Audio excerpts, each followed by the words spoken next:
الشيطان الرجيم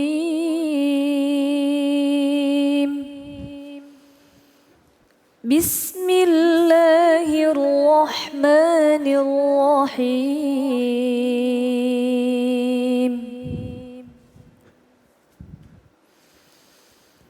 ولا يأتل أولو الفضل منكم والسعة أن يؤتوا أولي القربى والمساكين والمهاجرين في سبيل الله وليعفوا وليصفحوا ألا تحبون أن يغفر الله لكم والله غفور رحيم صدق الله العظيم.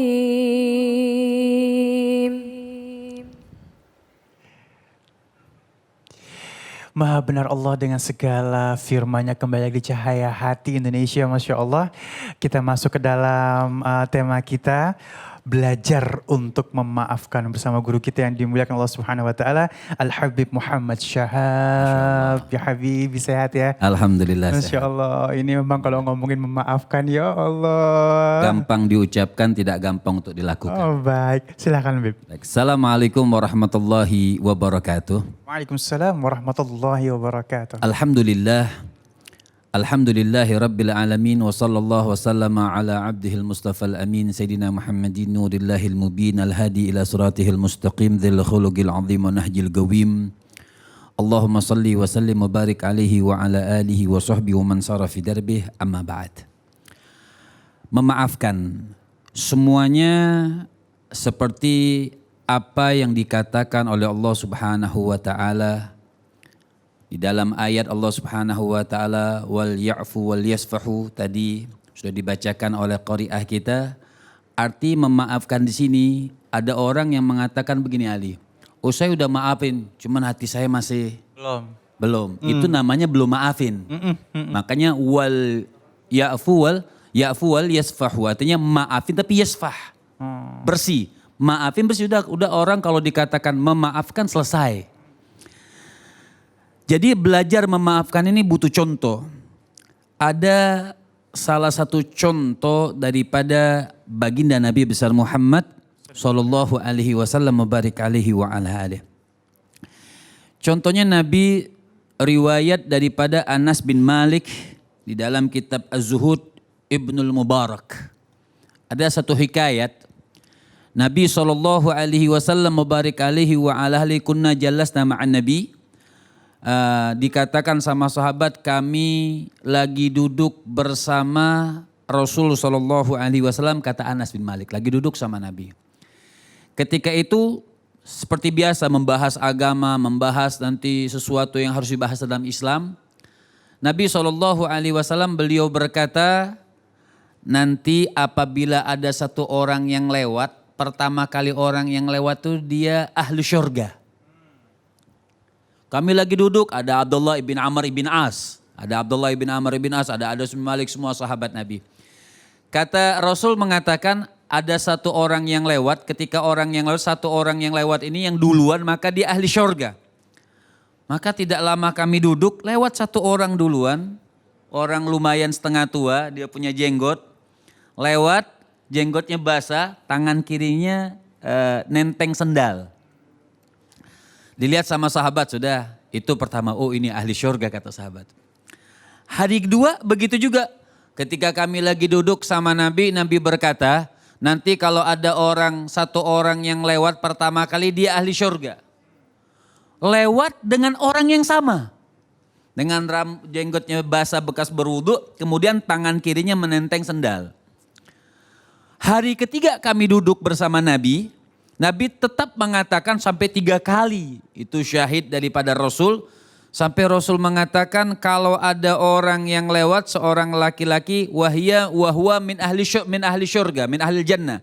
Dia adalah orang ahli syurganya Allah Subhanahu wa taala. Subhanallah, yang lewat ini tetap itu laki-laki dengan setengah jenggotnya basah dari pemakai wudhu dan tangan kirinya tetap memegang menenteng sendal. Ini Anas bin Malik bingung, Abdullah ibn Amr ibn As bingung sampai ketika Nabi bangun dari tempat duduknya pulang, ini Abdullah ibn Amr ibn As penasaran apa ini amalnya orang kok bisa disebutkan Nabi ahlu syurga. Maka dia ikutin itu orang. Nabi keluar dia ikutin sampai di rumah itu orang diikutin. Sampai di rumah Abdullah ibn Amr ibn As bilang begini, "Hai fulan, aku lagi ada masalah dengan keluargaku. Jadi aku berjanji sama keluargaku tidak pulang selama 3 hari. Apakah boleh aku selama 3 hari ini tidur di rumahmu?" Ini orang yang baik, dia katakan, "Oh silahkan. Ini kesempatan nih." Kata Abdullah ibn Amr ibn As, "Kesempatan aku pengen tahu amalnya apa. Kok bisa ditunjuk sama Nabi min ahli syurga?" Setiap hari dia datang. Setiap hari berkumpul sama itu orang. Abdullah ibn Amr ibn As tidak lihat dia qiyamul lail. Tapi memang kata Abdullah ibn Amr berkata kepada Anas bin Malik, "La yatakallam illal fil khair." Ini orang tidak berkata kecuali perkataan yang baik. Dan dia malam kalau tidur, kalau dia terbangun, dia langsung baca asma Allah sampai subuh. Tapi tidak ada ibadah yang betul-betul menekankan seperti apa kok dia bisa ahli syurga. Maka enggak sabar nih Abdullah ibn Amr ibn As 3 hari sudah nunggu. Enggak ada berita yang begitu meyakinkan. Abdullah ibadahnya biasa aja. Kemudian Abdullah ibn Amr ibn As ngaku dia. "Wahai fulan, sebenarnya aku tidak ribut sama keluarga. Sebenarnya aku ini tidak ada perjanjian tidak pulang ke rumah. Cuman aku ingin cerita, Rasulullah selama 3 hari menyatakan siapa orang yang pertama kali lewat dia ahli syurga. Dan 3 hari tersebut berturut-turut yang lewat hanya engkau. Maka apa amalmu?" kata Abdullah ibn Amr ibn As. Tanya. Kata ini orang, "Sebagaimana kama ra'aita, sebagaimana yang kau lihat aku biasa saja, amalku biasa saja. Cuma," dia bilang satu, "selalu aku biasakan. Sebelum tidur tidak lagi ada sifat iri, tidak lagi ada sifat hasad. Sebelum tidur aku selalu belajar dan memaafkan orang yang berbuat salah kepadaku sebelum tidur." Fahada, dari sini tahu, oh ternyata kata Abdullah ibn Amr ibn As, balasan kalau ditanyakan ini termasuk belajar memaafkan dan juga balasan orang yang memaafkan itu seperti apa? Balasannya adalah syurganya Allah Subhanahu wa taala. Jadi dia belajar sebelum tidur, kata Abdullah ibn Amr bin As, "Oh pantasan kau ahli syurga, kau melakukan sesuatu yang kami belum tentu lakukan," kata Abdullah ibn Amr bin As. Terkadang kita masih iri, terkadang kita masih hasad, dan terkadang kita tidak bisa memaafkan orang, dendam sampai dendam kita. Nah, kalau ditanyakan apa juga hukuman orang yang tidak memaafkan Allah? Artinya begini, kita sudah minta maaf, berusaha minta maaf, orang lain juga tidak bisa memaafkan, maka orang tersebut berdosa, kata Rasulullah SAW. Jadi belajar memaafkan ini sangat hebat, sangat mulia dan selalu mendapatkan hidayah dari Allah Subhanahu wa taala. Salah satunya ada hadis daripada baginda Nabi besar Muhammad SAW. Hadis Nabi mengatakan, "Man u'tiya fasyakar, wa butuliya fasabar, wa dhulima faghafar, wa dhalama fastaghfar, wa sakatan Nabi, wa qala ashabu Rasul, wa ma haula ya Rasulullah, ulaika lahumul aman wa hum muhtadun." Maka ada hadis yang mulia, sifat orang-orang mendapatkan hidayat, selalu keamanan dari Allah Subhanahu wa taala. Ada 4 sifat yang disebutkan oleh Rasul. Pertama, man u'tiya fasyakar. Orang yang diberi pandai bersyukur. Kan kita pemberian Allah Subhanahu wa taala banyak, panjang umur, sehat afiat, semuanya berkah dari Allah Subhanahu wa taala. Man u'tiya fasyakar, ketika kita diberi oleh Allah Subhanahu wa taala apapun pemberiannya, mau banyak, mau sedikit, apapun bentuk pemberian dari Allah Subhanahu wa taala, fasyakar, kita mampu bersyukur. Ini penting. Kedua, kata Nabi SAW, wa betulia faghafar, wa betulia fasabar. Ketika dia mendapatkan bala, wa betulia fasabar. Ketika mendapatkan ujian, ketika mendapatkan bala dari Allah Subhanahu wa taala, fasabar, maka dia bersabar. Ini penting. Jadi man utiya fasyakar wa betulia fasabar. Ketika diberi dia bersyukur dan ketika diuji dia bersabar. Dan yang ketiga ini penting. Wa dzulima faghafar. Ini penting.